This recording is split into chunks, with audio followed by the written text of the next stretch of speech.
Hi guys, in this video I provide you the reviews of Xiaomi outdoor camera AW300.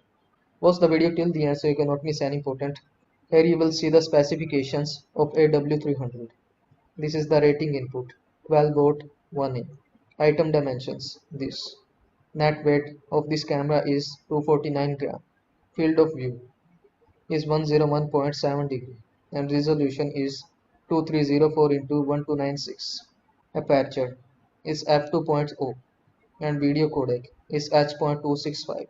Night vision light 850 nm IR light into 2. LED spotlight into 2. Operating temperature for camera minus 30 degrees Celsius to 60 degrees Celsius.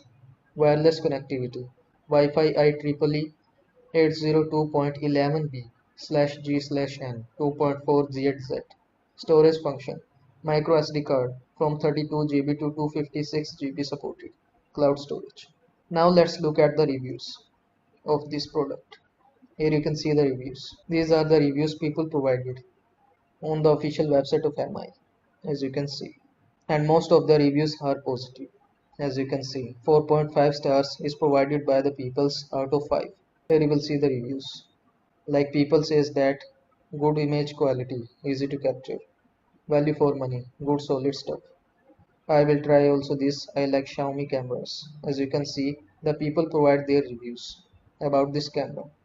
As you can see, not being able to rotate it, it is one of the drawbacks. Also, it has a view difficult to open slot for memory card in the reset button. It is secure but very difficult to open even with the screwdriver provided. As you can see, these are the reviews provided by the people on the MI website. So, if you want to purchase this product, I provide the link in description. Make sure to like this video and subscribe to my channel for more this type of content. Thanks for watching.